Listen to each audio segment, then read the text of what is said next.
Aku masih ingat dengan jelas bagaimana perasaan itu pertama kali mengisi hatiku saat Dimas melamarku. Rasanya seperti hidupku tiba-tiba dipenuhi dengan mimpi yang indah. Setelah bertahun-tahun bersama, akhirnya aku dan Dimas menikah. Pernikahan kami terasa seperti sebuah perayaan cinta, penuh dengan kebahagiaan dan janji-janji masa depan yang gemilang. Kami selalu berpikir, kita akan bahagia selamanya. Begitulah harapan kami. Dan aku masih ingat bagaimana semua orang menyarankan agar kami cepat punya anak setelah menikah.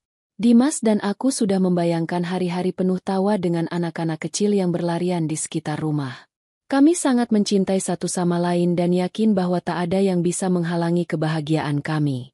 Namun, seiring berjalannya waktu, aku mulai merasakan sebuah kekosongan yang perlahan mengisi hari-hariku. Awalnya, aku tidak terlalu memikirkannya. Tetapi ketika waktu berlalu dan aku belum juga hamil, aku mulai merasa khawatir. Di awal-awal pernikahan, kami merasa bahwa waktu masih banyak, dan kehamilan adalah hal yang pasti datang seiring berjalannya waktu. Kami masih muda, sehat, dan penuh semangat. Namun, keinginan itu mulai berubah menjadi kegelisahan yang tak bisa kuhindari.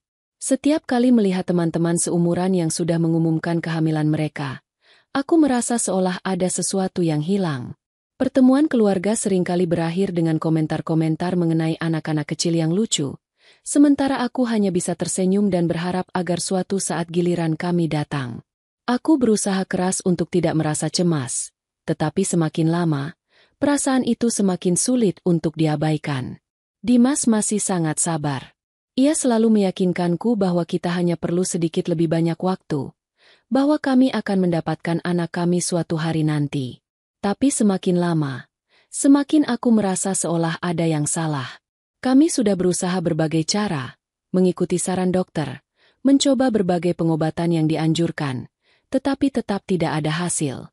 Waktu terus berjalan, dan setiap bulan yang berlalu, aku semakin merasakan kekosongan itu semakin nyata. Di sisi lain, aku merasakan ada perubahan pada Dimas. Dulu, dia selalu menjadi sosok yang penuh semangat dan optimis. Tetapi belakangan ini, aku melihatnya mulai semakin tertekan. Mungkin aku tidak bisa benar-benar menyalahkannya, tapi aku merasa dia mulai jauh dariku. Dia terlalu sibuk dengan pekerjaannya, jarang meluangkan waktu untuk berbicara tentang masa depan kami. Seolah-olah dia juga mulai ragu. Kadang aku merasa dia mulai menghindar, mungkin karena dia merasa kecewa, atau mungkin karena dia juga merasa bingung dengan apa yang sedang terjadi pada kami. Dan aku hanya berusaha tetap kuat, walaupun hatiku sudah mulai lelah. Ketika kami mengunjungi keluarga Dimas, aku bisa merasakan betapa tegangnya suasana. Ibu Dimas, yang selalu menyayangi kami, mulai bertanya-tanya mengapa kami belum juga memiliki anak. Terkadang, ada kata-kata yang terlontar dari mulutnya yang membuatku merasa seolah-olah aku disalahkan. Setiap kali mereka bertanya tentang kapan kami akan memberi cucu, hati ini serasa dipenuhi rasa bersalah yang semakin berat. Dimas pun tidak bisa menahan tekanan itu. Mungkin dia tidak langsung berkata, tapi aku tahu betul bahwa ia mulai merasa tertekan, dan terkadang aku merasa seperti beban baginya. Kenapa kita belum punya anak? Itu adalah pertanyaan yang semakin sering muncul di pikiranku. Dan saat itu, aku mulai berpikir, apakah ini semua salahku? Aku tidak ingin Dimas merasa tertekan. Tetapi bagaimana jika aku yang jadi masalahnya?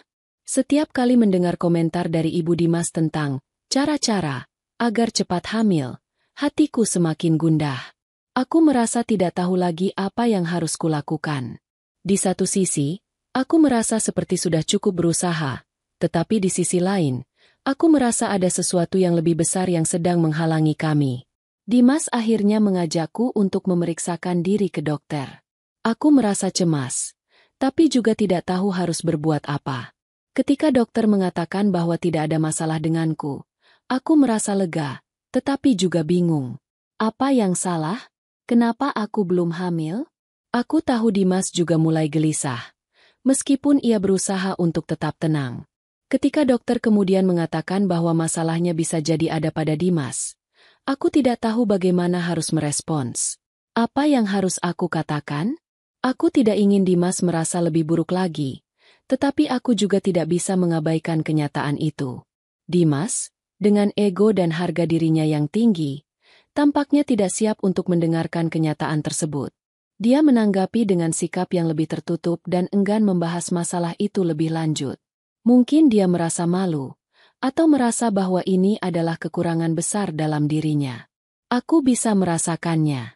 Ketika aku melihat ekspresi wajahnya yang tertutup, aku tahu bahwa dia tidak siap untuk menerima kenyataan ini. Mungkin dia takut aku akan berubah pandangan padanya, atau dia takut aku akan menyalahkannya. Aku merasa sangat bingung dan tertekan. Aku tidak tahu apa yang harus kulakukan. Aku ingin mendukung Dimas, tetapi pada saat yang sama, aku merasa kehilangan arah. Dulu, aku selalu bisa melihat masa depan dengan penuh optimisme. Namun sekarang, harapan itu mulai pudar. Aku merasa seolah-olah aku terjebak dalam lingkaran ketidakpastian yang tak berujung. Apakah aku akan terus hidup dalam ketegangan ini? Apakah kami akan pernah memiliki anak? Atau apakah aku hanya akan menjadi istri yang tidak bisa memenuhi harapan suami dan keluarganya? Minggu demi minggu berlalu, dan setiap kali aku memikirkan tentang kehamilan, hatiku dipenuhi rasa cemas yang kian membengkak. Dulu, aku dan Dimas selalu berbicara tentang masa depan dengan penuh harapan. Kami membayangkan hari-hari indah dengan anak-anak yang berlarian, tertawa ceria di rumah kami. Tapi semakin lama, semua itu terasa semakin jauh dari kenyataan. Aku tahu Dimas mulai merasakan tekanan yang sama. Meskipun ia berusaha untuk tampak tenang dan optimis, aku bisa merasakan perubahannya.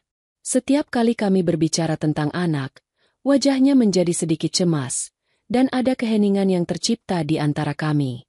Bahkan, kami mulai jarang berbicara tentang keinginan itu, seperti takut untuk menyentuh topik yang sudah terlalu menyakitkan.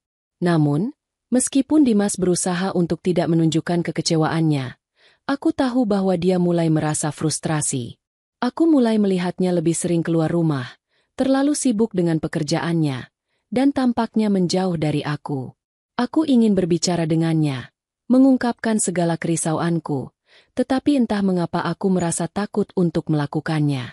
Aku takut jika aku membuka topik ini, dia akan semakin merasa terbebani.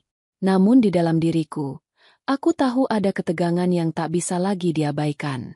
Keluarga Dimas, terutama ibunya, semakin mengintensifkan tekanan. Aku tidak bisa lagi menghindari pertanyaan-pertanyaan yang sering mereka lontarkan setiap kali kami berkumpul. Setiap kali kami datang ke rumah mertua, Ibu Dimas akan selalu bertanya dengan wajah penuh perhatian. Kapan kalian akan memberi kami cucu? Atau, apakah sudah mencoba cara-cara lain untuk cepat hamil? Seolah-olah jawabannya ada di tanganku, dan mereka yakin sekali bahwa aku adalah penyebab utama mengapa anak tak kunjung datang. Aku merasa sangat tertekan oleh ucapan-ucapan itu. Seperti ada yang salah dengan diriku, seperti aku yang harus bertanggung jawab atas segalanya. Dimas pun mulai lebih sering mendukung pertanyaan-pertanyaan ibunya, meski dengan cara yang lebih halus. Aku merasa bahwa ia juga mulai percaya bahwa masalahnya ada padaku. Bahkan, ketika kami pulang setelah pertemuan dengan keluarga, Dimas mulai berbicara lebih sering tentang cara-cara yang bisa kami coba untuk meningkatkan peluang hamil.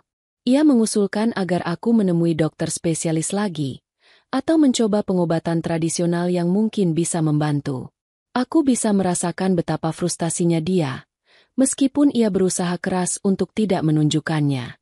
Aku hanya bisa terdiam, berusaha menenangkan diri, dan berusaha memahami bahwa dia hanyalah seorang pria yang ingin memiliki anak, seperti halnya aku. Tapi, semakin banyak ia mendiskusikan kemungkinan-kemungkinan itu, semakin aku merasa seolah-olah ada yang salah dengan diriku. Aku merasa seakan-akan Dimas mulai mempertanyakan keputusanku, dan aku tak tahu bagaimana cara menjelaskan perasaanku. Aku merasa semakin terisolasi. Dimas tidak langsung menyalahkanku, tapi aku bisa merasakan bahwa dia mulai merasa kesal. Dia seperti tidak tahu harus berbuat apa, dan aku semakin merasa bahwa kami berdua terperangkap dalam ketidakpastian. Selain itu, aku juga merasa semakin terasing dari keluarga Dimas. Ibu Dimas, meskipun ia selalu berkata bahwa ia hanya ingin yang terbaik untuk kami, sering sekali memberikan komentar-komentar yang membuatku merasa buruk tentang diriku sendiri. Alia, kamu harus lebih banyak istirahat dan makan makanan yang sehat. Itu bisa membantu, katanya dengan nada yang penuh perhatian. Namun aku merasa seperti itu adalah pengingat bahwa aku belum melakukan cukup banyak usaha. Mungkin kamu harus lebih rajin, Alia. Coba ikuti saran dari teman-teman yang sudah berhasil hamil. Katanya lagi suatu ketika. Seakan semua cara yang aku coba sebelumnya belum cukup baik. Aku merasa tubuhku ini bukan lagi milikku sendiri. Seolah-olah orang lain yang lebih tahu tentang apa yang harus kulakukan. Dimas, yang dulu adalah pria yang selalu mendukungku, kini perlahan mulai berpikir seperti orang tuanya. Ia tak lagi bicara banyak tentang harapan atau impian kami. Kami lebih sering berbicara tentang cara-cara agar kami bisa segera memiliki anak, dan itu terasa semakin menekan. Aku merasa seperti hidupku terfokus pada satu hal saja, memiliki anak. Tanpa aku sadari, aku menjadi semakin lelah dengan tekanan yang datang dari luar dan dari dalam diriku sendiri. Satu-satunya yang bisa aku lakukan adalah berusaha sebaik mungkin, mengikuti semua saran yang datang, meskipun hatiku mulai merasa hampa. Aku ingin berteriak dan berkata pada mereka semua, aku sudah cukup berusaha. Namun, aku tidak bisa. Aku tidak ingin terlihat lemah di depan Dimas, atau di depan ibu mertuaku. Aku hanya ingin kami semua bisa bahagia. Tapi, semakin lama aku merasa terperangkap dalam lingkaran ini, semakin aku merasa semakin jauh dari kebahagiaan yang pernah kami impikan. Aku berusaha untuk tetap tenang. Meskipun di dalam hatiku, ada perasaan yang semakin sulit untuk kutahan. Aku ingin Dimas tahu bahwa aku sangat mencintainya, bahwa aku berusaha untuk menjalani semua ini bersama-sama, tetapi entah mengapa aku merasa semakin jauh darinya. Dia tidak lagi memandangku dengan cara yang dulu, dan aku tidak tahu bagaimana cara mengembalikan perasaan itu. Dan ketika akhirnya kami memutuskan untuk pergi menemui dokter spesialis lagi, aku merasa seperti ada harapan yang tersisa. Namun, saat dokter mengungkapkan bahwa aku tidak memiliki masalah kesuburan, hatiku dipenuhi dengan kebingungannya sendiri. Jadi, masalahnya ada pada Dimas? Pikirku, meskipun aku tidak berani mengatakannya langsung.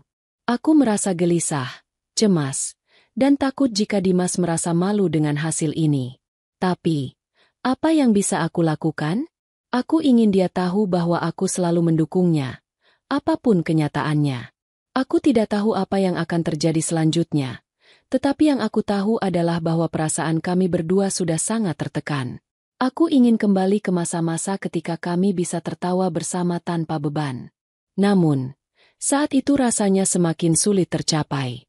Kami berdua sudah sangat jauh, dan aku merasa semakin bingung harus berbuat apa. Hari-hari terasa semakin berat. Ketegangan di antara kami semakin jelas. Aku merasa seperti ada dinding tak terlihat yang membentengi hubungan kami. Dimas yang dulu penuh perhatian kini lebih sering terdiam, memikirkan sesuatu yang tidak bisa aku jangkau.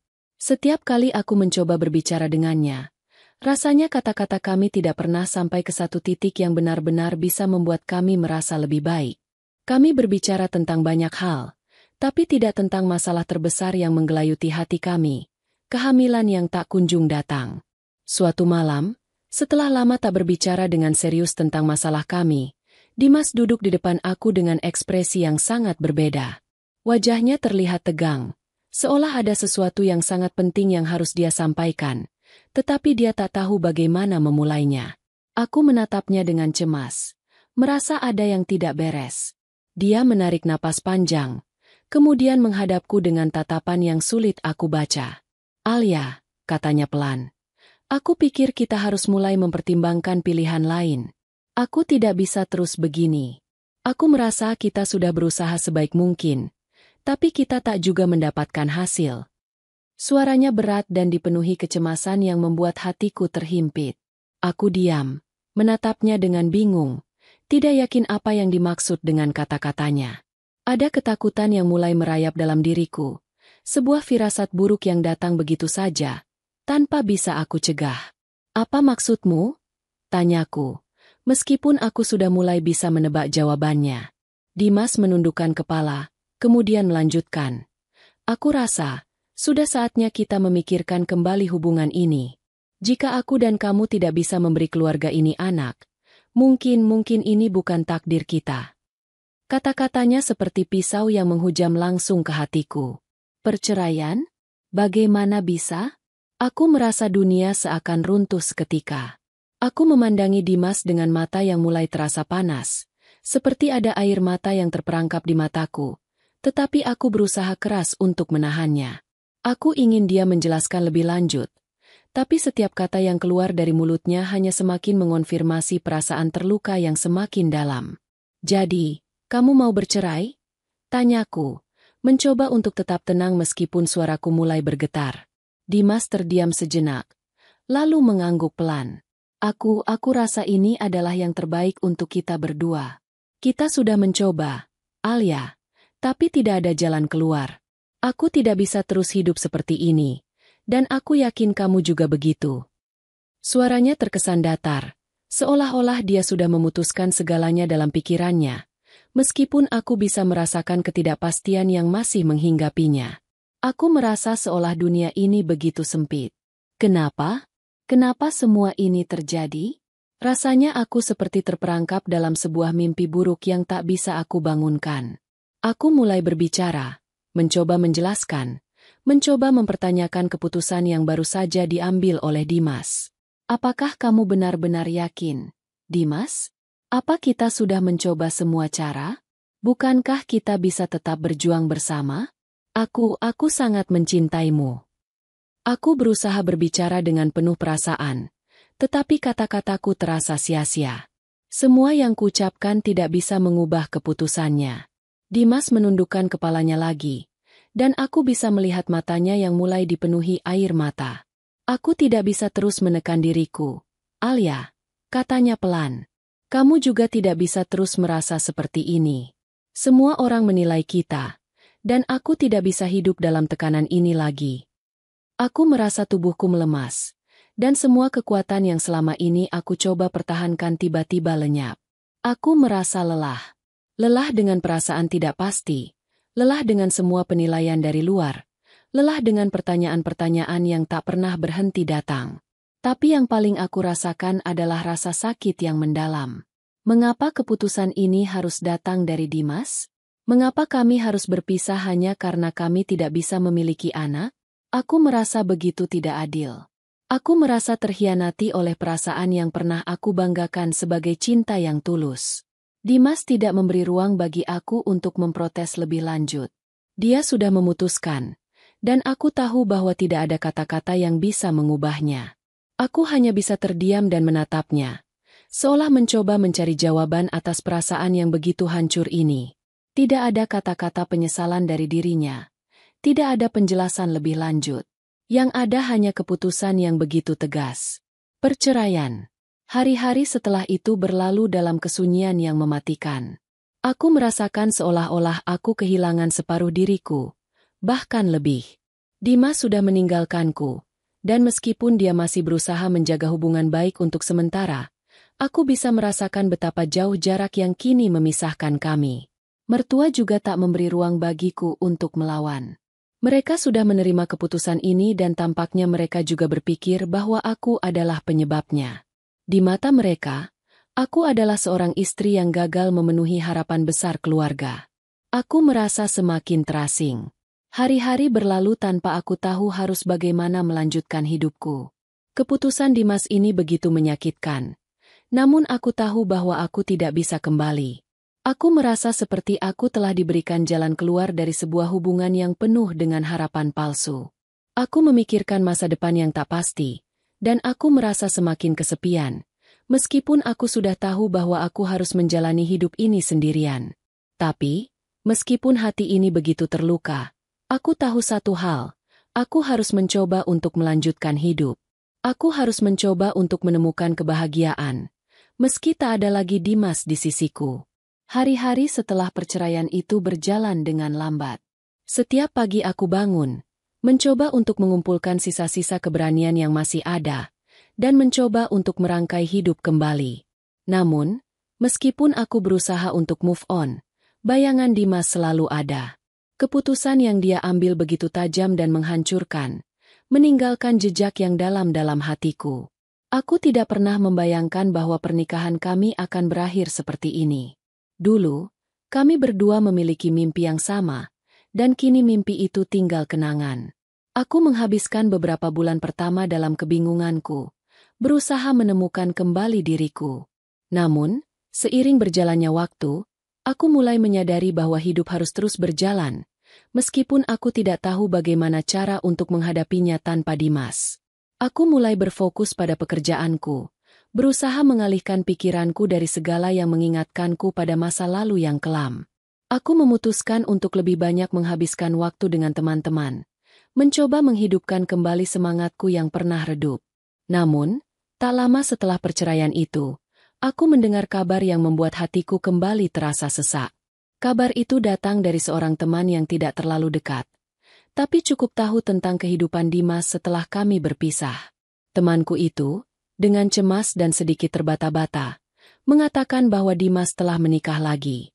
Dan, seperti yang kuharapkan, pernikahan itu didorong oleh keinginan yang sama, ingin memiliki anak.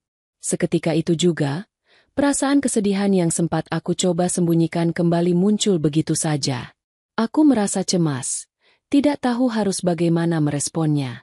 Aku ingin percaya bahwa aku sudah menerima kenyataan tentang perceraian itu, tetapi kenyataannya, masih ada luka yang menganga. Kenapa Dimas harus menikah lagi begitu cepat? Apakah dia tidak pernah benar-benar mencintaiku?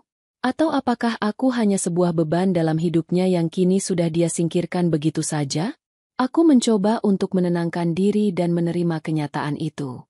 Mungkin, aku sudah kehilangan Dimas, dan mungkin dia juga merasa hal yang sama. Namun, ada perasaan aneh yang terus menghantui hatiku. Aku merasa seolah-olah aku tidak pernah menjadi cukup baginya. Aku merasa seperti ada yang salah dengan diriku, dengan ketidakmampuanku memberikan anak yang dia harapkan. Mungkin jika aku bisa hamil saat itu, pernikahan kami tidak akan berakhir seperti ini. Beberapa bulan setelah aku mendengar kabar tentang pernikahan Dimas, kabar itu datang lagi, kali ini lebih mengejutkan. Teman yang sama memberitahuku bahwa ternyata pernikahan kedua Dimas juga tidak membuahkan hasil. Istrinya, meskipun mereka sudah menikah lebih dari setahun, juga tidak bisa hamil. Dan yang lebih mengejutkan lagi, ternyata Dimaslah yang mengalami masalah kesuburan. Kata-kata itu terasa begitu menyesakan, seperti sebuah kenyataan yang harus aku terima, meskipun perasaan campur aduk di dalam diriku. Selama ini, aku yang disalahkan atas ketidakmampuan kami untuk memiliki anak. Selama ini, aku yang merasa terpojokkan oleh segala tekanan, oleh ucapan dari keluarga Dimas, oleh penilaian-penilaian yang seolah menganggap aku sebagai penyebab utama. Namun kini, setelah aku mendengar kabar ini, aku merasa seperti seluruh dunia tiba-tiba terbalik. Aku bisa merasakan amarah yang tumbuh dalam diriku, marah pada Dimas yang dulu menuduhku sebagai penyebab utama, marah pada diriku sendiri yang terlalu lama merasa bersalah. Aku marah pada keluarga Dimas, yang dengan begitu mudahnya menganggap aku yang bersalah, padahal mereka tak tahu apa yang terjadi di balik layar. Semua tekanan, semua pertanyaan, semua komentar, seakan mereka tidak pernah mempertimbangkan kemungkinan bahwa Dimaslah yang sebenarnya menghadapi masalah ini.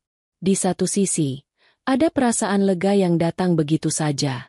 Akhirnya, setelah semua yang terjadi, aku tahu bahwa bukan aku yang menjadi penyebabnya.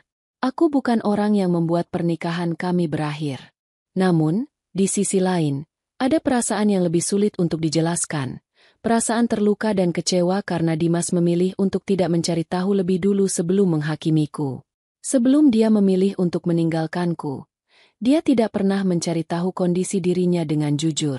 Bahkan, sebelum kami bercerai, dia tidak pernah mengungkapkan kekhawatirannya mengenai kesuburan dirinya. Aku tidak tahu apakah aku harus merasa bahagia atau marah. Bagaimana mungkin seorang suami dan seorang anak yang begitu aku cintai bisa begitu cepat menghakimi aku tanpa tahu segalanya? Hatiku terasa hancur. Namun aku juga merasa seperti ada keadilan yang datang terlambat. Semua waktu yang aku habiskan untuk mencoba memenuhi harapan orang lain, harapan yang seharusnya tidak pernah ada, terasa sia-sia. Aku tidak tahu lagi apakah aku ingin menghadapinya atau melupakan segalanya. Saat itu, aku menyadari bahwa aku tidak bisa lagi membiarkan perasaan ini menguasai hidupku. Dimas telah memilih jalan hidupnya, dan aku juga harus melanjutkan hidupku sendiri. Aku tidak bisa terjebak dalam perasaan kesal dan kecewa ini lebih lama lagi. Aku harus bergerak maju, meskipun hatiku penuh dengan rasa sakit dan kebingungannya. Namun, bagaimana caranya untuk melupakan semuanya? Aku menyadari bahwa perasaan ini bukan hanya tentang Dimas atau perceraian itu. Ini lebih tentang diriku sendiri. Ini tentang bagaimana aku harus belajar untuk mengampuni diriku atas semua yang sudah terjadi, tentang bagaimana aku harus menerima kenyataan bahwa beberapa hal tidak bisa aku kontrol, dan bahwa aku layak untuk menemukan kebahagiaan, meskipun dalam cara yang berbeda dari yang aku harapkan. Hidupku mulai perlahan menemukan ritmenya yang baru setelah perceraian. Aku tidak lagi dihantui oleh bayangan masa lalu, meski kadang-kadang perasaan itu datang tiba-tiba, tanpa bisa dihindari. Aku mulai lebih banyak fokus pada pekerjaanku dan mencari kedamaian di antara kesibukan yang memenuhi hariku. Namun, seiring berjalannya waktu, aku mulai merasa ada bagian dalam diriku yang belum sepenuhnya sembuh. Luka itu masih ada, terpendam dalam-dalam, namun entah kenapa aku merasa perlu untuk melangkah ke depan. Suatu hari, saat aku sedang menghabiskan waktu bersama seorang teman dekat, tiba-tiba teman itu melontarkan kabar yang langsung membuat hatiku berhenti sejenak. Dia mengabarkan sesuatu yang sangat mengejutkan, bahwa Dimas, mantan suamiku, ternyata mengalami masalah kesuburan. Kabar ini datang begitu mendalam, seolah mencabik-cabik perasaanku yang belum sepenuhnya sembuh. Alia, aku dengar dari seorang teman, ternyata Dimas yang sebenarnya mandul. Istrinya yang baru pun tidak hamil sampai sekarang. Kata teman itu dengan suara pelan, seperti sedang menyampaikan berita yang sangat berat. Aku terdiam, mulutku terasa kering, dan seketika itu juga, aku merasa dunia seolah berputar lambat. Dimas, yang selama ini menyalahkanku atas kegagalan kami untuk memiliki anak, ternyata adalah yang memiliki masalah kesuburan. Rasa marah yang selama ini terkubur dalam-dalam kembali muncul begitu saja, mengamuk tanpa bisa aku tahan. Kenapa dia tidak pernah jujur padaku? Kenapa dia memilih untuk meninggalkanku begitu saja tanpa pernah mempertimbangkan kemungkinan bahwa masalahnya ada padanya? Air mata mulai mengalir begitu saja, bukan hanya karena kekecewaan terhadap Dimas, tetapi juga karena kebingunganku selama ini. Aku selalu berpikir akulah yang menjadi penyebab semuanya. Aku merasa tertekan, merasa tidak berharga, merasa seolah semua yang aku lakukan tak cukup baik. Dan sekarang, kenyataan itu muncul begitu tiba-tiba, meruntuhkan semua anggapan yang pernah aku pegang tentang diriku dan pernikahan kami. Aku ingat betul betapa Dimas dan keluarganya begitu menekan dan menghakimiku. Mereka menganggapku mandul, mencerca setiap upaya yang aku lakukan untuk menjalani pengobatan. Keluarganya tidak memberikan ruang bagi aku untuk merasa tenang. Semua kesalahan itu seakan jatuh padaku. Meskipun aku sudah berusaha sebaik mungkin, aku hanya ingin menjadi seorang ibu, memberikan kebahagiaan kepada kami berdua. Tapi, kenyataan yang kuhadapi adalah sesuatu yang berbeda. Satu-satunya hal yang ingin aku lakukan saat itu adalah berteriak, marah pada semuanya, terutama pada Dimas. Semua luka itu terasa seperti ditusuk-tusuk berulang kali. Rasanya tidak adil. Aku telah menderita begitu lama. Disalahkan dan ditinggalkan hanya karena aku tidak bisa memberinya anak. Dan sekarang, ternyata dia yang seharusnya bertanggung jawab atas ketidakmampuan kami untuk memiliki keturunan. Rasanya seperti dunia ini tidak pernah memberikan kesempatan untukku memahami apa yang sebenarnya terjadi. Semua itu seolah ditutup rapat oleh keputusan yang cepat dan tanpa pertimbangan. Aku memutuskan untuk tidak berhubungan dengan Dimas. Setelah perceraian itu, aku tidak lagi menghubunginya, meskipun aku sering mendengar kabar tentangnya dari teman-temanku. Aku mencoba untuk tidak peduli dengan apa yang terjadi dalam hidupnya. Tapi sekarang, setelah mengetahui kenyataan ini, perasaan itu muncul lagi, campuran antara rasa ingin tahu yang besar dan kebencian yang mendalam. Aku merasa tidak tahu harus bagaimana. Aku merasa seperti orang bodoh. Kenapa aku tidak menduga hal ini sebelumnya? Dimas yang selalu tampak begitu sempurna, yang selalu ingin menjadi pahlawan dalam kehidupan kami, ternyata adalah pria yang tidak mampu melihat kenyataan tentang dirinya sendiri. Dia memilih untuk meninggalkan aku dan menimpakan semua beban pada diriku, tanpa mencoba mencari solusi bersama. Itu yang paling membuatku marah. Dimas tidak pernah memberi kesempatan bagi kami untuk berjuang bersama. Dia sudah memilih jalan keluar terlalu cepat, tanpa peduli apakah aku bisa menerima semua keputusan itu. Aku pun berusaha menenangkan diri. Aku menyadari bahwa meskipun kenyataan ini pahit, aku tidak bisa terus-menerus terjebak dalam rasa sakit dan penyesalan. Dimas sudah memilih jalan hidupnya, dan aku tidak bisa lagi mengubah apa yang sudah terjadi. Kabar ini memang menyakitkan, tapi itu juga membuka mataku. Aku tidak perlu lagi merasa bersalah atas sesuatu yang bukan salahku. Aku tidak perlu lagi merasa terpojokkan oleh tekanan orang lain atau oleh penilaian yang seharusnya tidak pernah ada. Aku perlu melangkah maju. Aku berhak atas kebahagiaan dan kedamaian, tanpa beban masa lalu yang terus mengganggu hidupku. Aku memutuskan untuk lebih fokus pada diriku sendiri, untuk memperbaiki hidupku, dan untuk menemukan kebahagiaan di tempat yang baru, di luar bayang-bayang masa lalu yang kelam. Dimas mungkin akan terus hidup dengan pilihannya, dan aku pun harus melanjutkan hidupku dengan cara yang lebih baik. Namun, meskipun aku berusaha untuk melepaskan diri dari semua itu, aku tahu bahwa luka yang ditinggalkan Dimas akan selalu ada, setidaknya dalam sebagian diriku. Semua yang dia lakukan, semua kata-kata yang dia lontarkan, semua harapan yang tidak pernah terwujud, tetap akan menjadi bagian dari perjalanan hidupku. Tapi, satu hal yang aku tahu pasti, aku tidak akan membiarkan kabar tentang Dimas merusak hidupku lebih lanjut. Aku akan terus melangkah, berusaha menjadi wanita yang lebih kuat dan lebih baik, meskipun aku harus melakukannya sendiri. Setelah aku menerima kenyataan bahwa Dimas dan aku bukan lagi bagian dari hidup satu sama lain, aku mulai mencoba mencari kembali diriku yang sempat hilang. Beberapa bulan setelah aku mendengar kabar tentang masalah kesuburan Dimas, aku merasa seolah semua yang terjadi pada masa lalu sedikit demi sedikit mulai mereda. Meski begitu, aku tahu bahwa aku belum sepenuhnya sembuh dari luka itu. Masih ada rasa sakit yang mengendap di dalam hati, tetapi aku mencoba untuk tidak membiarkannya menguasai hidupku lebih lama lagi. Salah satu cara aku untuk terus maju adalah dengan fokus pada pekerjaan. Aku selalu menyukai pekerjaanku sebagai seorang desainer grafis. Dunia kreatif memberiku kebebasan untuk mengekspresikan diriku tanpa harus terikat pada ekspektasi orang lain. Setiap hari, aku menghabiskan waktu berjam-jam di depan komputer, merancang desain-desain baru untuk klien yang datang. Aku merasa tenang ketika bekerja, dan saat itu aku sadar bahwa aku mulai kembali menikmati hidupku tanpa ada bayangan masa lalu yang membayangi. Namun, meskipun pekerjaan memberi aku ketenangan, ada saat-saat ketika aku merasa kesepian.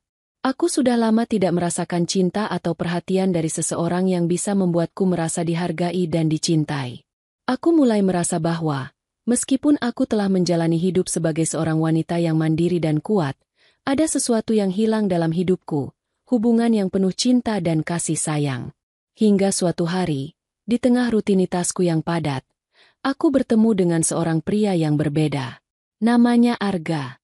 Kami bertemu secara tidak sengaja di sebuah acara pameran seni di mana aku diminta untuk menjadi salah satu pembicara. Arga adalah seorang pengusaha muda yang sukses di bidang teknologi. Kami mulai berbincang-bincang saat makan siang, dan aku merasa ada sesuatu yang berbeda dari dirinya, sesuatu yang membuatku nyaman dan merasa dipahami. Arga bukanlah tipe pria yang suka memaksakan diri, namun dia bisa dengan mudah membuat orang merasa nyaman di sekitarnya. Dia bukan hanya tertarik pada pekerjaanku, tetapi juga pada siapa aku sebagai pribadi. Kami mulai lebih sering bertemu, berbincang, dan akhirnya, perasaan itu tumbuh begitu saja. Aku mulai merasakan kebahagiaan yang telah lama aku tinggalkan, sebuah kebahagiaan yang datang dari kenyamanan dan perhatian yang dia tunjukkan padaku. Aku tidak tahu apakah ini cinta atau hanya ketertarikan sementara, namun yang aku tahu adalah aku merasa bahagia. Tanpa beban, tanpa rasa takut akan masa lalu, tanpa rasa khawatir bahwa aku akan terluka lagi. Arga membuatku merasa seperti diriku yang sebenarnya, tanpa ada kecemasan yang membayangi setiap langkahku. Setelah beberapa bulan berkenalan, Arga melamar aku. Tawaran itu datang dengan begitu tulus dan penuh kasih. Aku merasa seperti hidupku telah memasuki babak baru yang lebih cerah. Meskipun pada awalnya aku ragu dan takut untuk menerima lamaran itu, aku sadar bahwa aku tidak bisa terus-menerus hidup dalam bayang-bayang masa lalu. Aku harus memberi kesempatan pada diriku untuk mencintai lagi, memberi kesempatan pada diriku untuk memiliki keluarga yang aku impikan. Aku menerima lamarannya dengan perasaan yang campur aduk. Ada rasa takut yang datang, tentu saja, tapi juga rasa harapan yang tumbuh dalam diriku. Aku tidak ingin menjadi wanita yang terus terjebak dalam masa lalu, terjebak dalam bayang-bayang Dimas dan kegagalan kami. Aku ingin membuka lembaran baru, dengan cinta dan kebahagiaan yang tulus, yang datang tanpa tekanan dan penghakiman. Kami menikah setahun setelah lamaran itu. Hari itu adalah hari yang penuh dengan kebahagiaan dan harapan baru. Aku merasa diberkati memiliki seseorang seperti Arga di sampingku, yang mencintaiku dengan tulus dan tidak menuntut apapun selain kebahagiaan kami bersama. Kami merencanakan masa depan dengan penuh keyakinan, meski aku tahu bahwa masa lalu tidak akan pernah benar-benar hilang. Tapi kali ini, aku memilih untuk tidak membiarkan masa lalu menguasai hidupku. Beberapa bulan setelah menikah, aku merasa tubuhku mulai menunjukkan tanda-tanda yang berbeda. Aku merasa sedikit mual, dan ada perubahan pada pola makanku yang membuatku curiga. Setelah menunggu beberapa minggu, aku memutuskan untuk melakukan tes kehamilan. Hasilnya positif. Aku hamil. Kebahagiaan yang tidak bisa aku ungkapkan dengan kata-kata menghantamku begitu kuat. Aku tidak pernah membayangkan bahwa kebahagiaan seperti ini akan datang begitu cepat. Rasanya seperti hidupku telah kembali lengkap. Aku tidak bisa menahan air mata ketika aku memberitahukan Arga. Kami berdua menangis bersama, merasakan kebahagiaan yang selama ini hilang, yang akhirnya datang pada saat yang tepat. Kami tahu bahwa perjalanan hidup kami baru saja dimulai, dan aku merasa yakin bahwa kali ini, semua akan berbeda. Tidak ada lagi rasa takut atau penyesalan. Kami akan menjadi orang tua yang penuh cinta, dan aku tahu aku bisa menjadi ibu yang baik bagi anak kami. Kebahagiaan ini tidak datang dengan mudah, dan aku sadar bahwa perjalanan ini penuh dengan tantangan. Namun, aku juga tahu bahwa aku telah melalui banyak hal untuk mencapai titik ini. Aku telah belajar untuk tidak membiarkan masa lalu menguasai hidupku, dan aku tidak akan membiarkan ketakutan itu merusak masa depan yang telah aku bangun bersama Arga. Kini, aku bisa melihat hidupku dengan lebih jelas, penuh dengan harapan dan cinta. Semua luka masa lalu yang aku rasakan bukanlah halangan untuk kebahagiaan yang telah datang. Aku tahu bahwa hidupku, akhirnya, ada di tanganku sendiri. Kebahagiaan yang aku rasakan sejak Arga melamarku dan kami menikah semakin mendalam seiring berjalannya waktu. Kehamilanku merupakan sesuatu yang tak pernah aku bayangkan akan datang begitu cepat. Beberapa bulan penuh harapan dan kegembiraan membuat setiap hari terasa begitu berarti. Kami berdua menantikan kelahiran anak kami dengan penuh antusiasme. Setiap langkah yang kami ambil bersama semakin mempererat ikatan kami sebagai pasangan, dan aku merasa semakin yakin bahwa keputusan yang aku buat untuk menikah dengan Arga adalah yang terbaik. Saat-saat menunggu kelahiran semakin mendekat, aku merasakan kebahagiaan yang begitu besar. Arga selalu ada di sampingku, menguatkan aku di setiap langkah. Momen-momen sederhana seperti memilih nama untuk bayi kami, menyiapkan kamar tidur, dan mempersiapkan semua kebutuhan kecil-kecil lainnya semakin menumbuhkan rasa harapanku. Aku tidak sabar untuk melihat wajah anak kami dan menyambutnya ke dunia ini dengan penuh cinta. Namun, di tengah kebahagiaan yang meliputi kehidupanku, ada satu hal yang tak bisa aku hindari. Kenyataan bahwa Dimas masih ada dalam ingatanku. Meskipun aku telah jauh melangkah dari pernikahan itu, perasaan tentang masa lalu terkadang datang begitu saja. Aku tahu aku tidak ingin terjebak dalam kenangan buruk, namun entah kenapa, perasaan itu masih sulit dihilangkan. Aku pernah mencintai Dimas dengan sepenuh hati, dan meskipun dia sudah memilih untuk meninggalkanku begitu saja, aku tidak bisa begitu saja melupakan apa yang pernah terjadi. Hari-hari menjelang kelahiran anak kami, aku menerima kabar bahwa Dimas mendengar tentang kehamilanku. Aku tidak tahu dari mana dia mendapatkan informasi ini, mungkin dari teman-teman lama atau mungkin juga dari keluarganya. Aku tidak terlalu terkejut mendengar bahwa dia mengetahui tentang aku dan Arga, karena memang kami tidak berusaha menyembunyikan hubungan kami. Namun, ada perasaan aneh yang muncul ketika mendengar bahwa Dimas mengetahui aku akan segera menjadi seorang ibu. Ketika hari kelahiran akhirnya tiba, aku merasakan perasaan campur aduk yang luar biasa. Sakit yang datang seiring dengan kontraksi menjadi bagian dari proses yang harus aku jalani. Aku merasa sangat kuat, tidak hanya karena kemampuan fisikku, tetapi juga karena keyakinan yang ada dalam diriku. Arga terus berada di sampingku, memegang tanganku dan memberikan dukungan yang luar biasa. Tidak ada kata-kata yang bisa menggambarkan betapa besarnya kebahagiaan yang aku rasakan saat akhirnya anak kami lahir dengan selamat ke dunia ini. Seorang bayi laki-laki yang sehat, yang membuat hati kami penuh dengan cinta dan harapan. Ketika Arga mengangkat anak kami dan meletakkannya di pelukanku, dunia seakan berhenti sejenak. Rasanya seperti mimpi yang menjadi kenyataan. Anak ini adalah segalanya yang aku impikan, mewujudkan sebuah keluarga yang penuh dengan kasih sayang, tanpa ada tekanan atau penilaian dari orang lain. Hari-hari setelah kelahiran bayi kami dipenuhi dengan kebahagiaan yang tiada taranya. Arga dan aku berdua menjadi orang tua yang penuh perhatian, memberikan segala cinta yang kami miliki untuk anak kami. Kami menikmati setiap detik bersama, dari malam pertama bersama si kecil, hingga melihatnya tumbuh sedikit demi sedikit.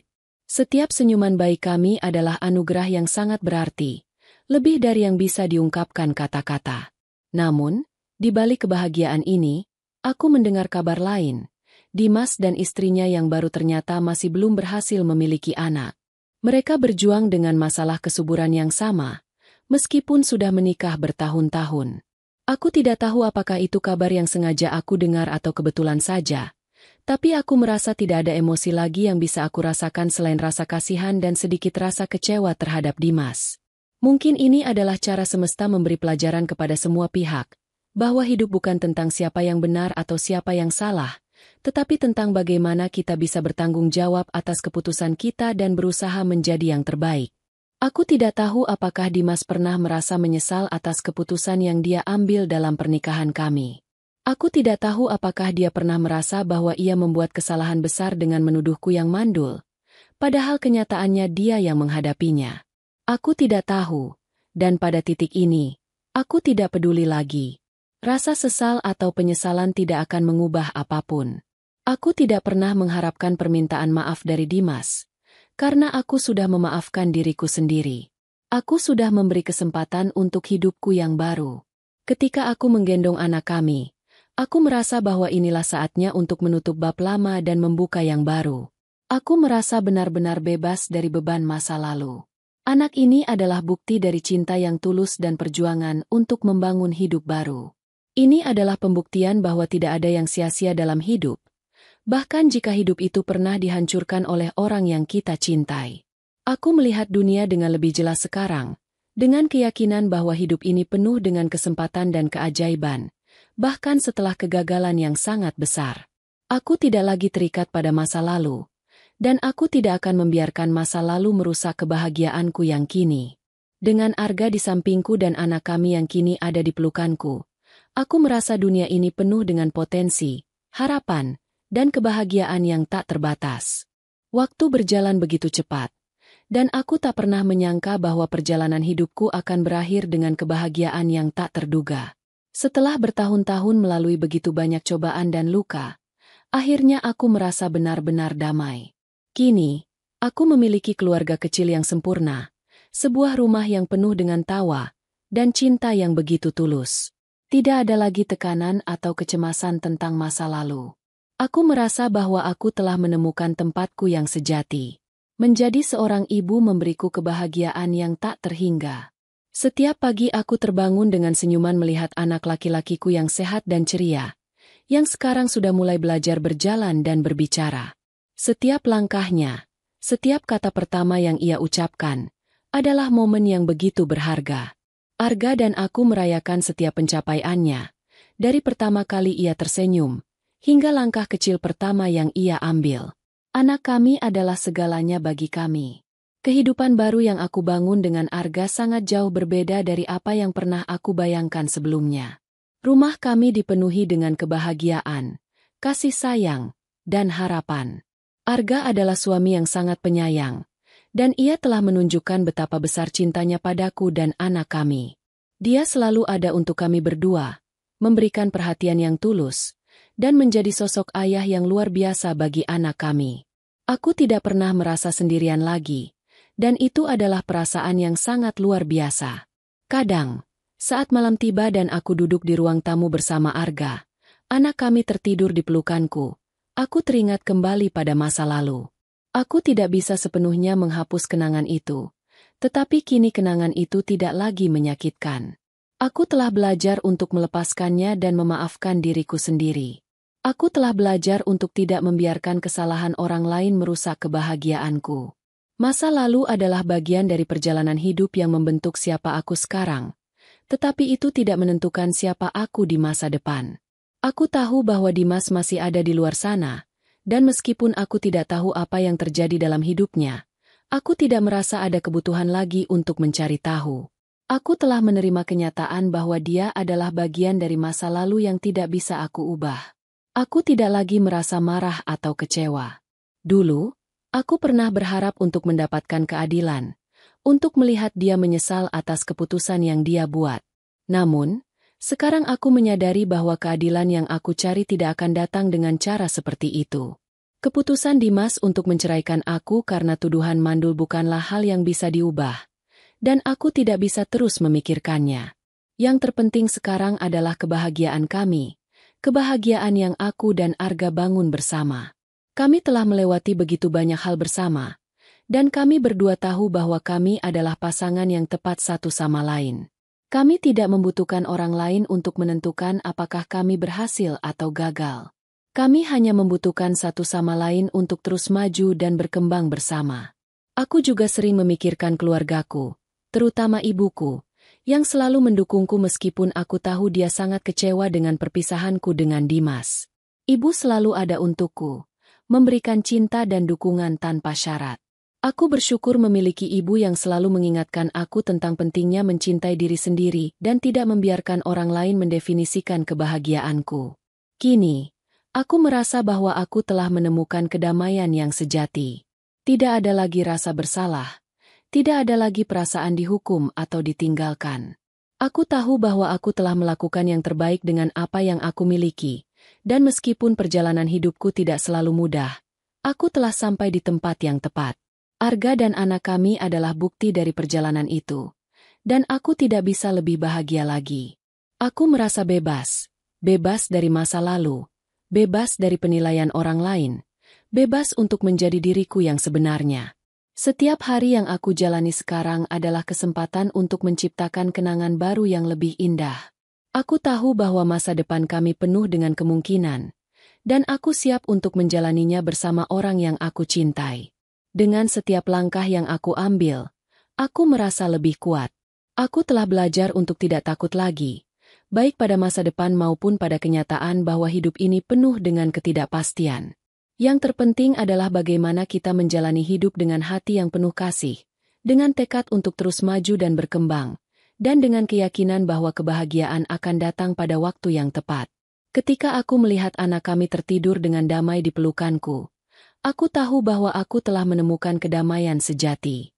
Aku telah belajar bahwa hidup ini bukan tentang siapa yang benar atau siapa yang salah, tetapi tentang bagaimana kita memilih untuk mencintai dan menerima diri kita sendiri, meskipun ada banyak luka di jalan yang telah kita tempuh.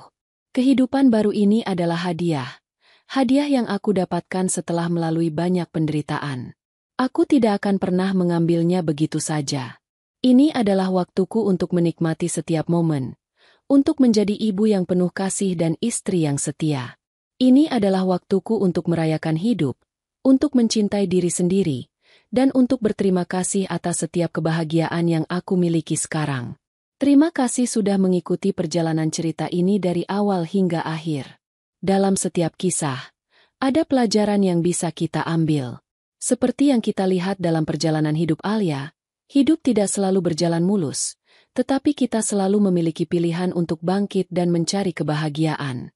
Jangan biarkan masa lalu menghalangi langkahmu untuk mencapai kehidupan yang lebih baik.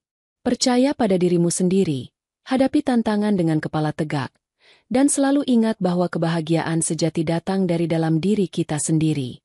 Jangan takut untuk melepaskan hal-hal yang tidak lagi memberi manfaat, dan bukalah hati untuk kesempatan baru yang membawa kedamaian dan cinta.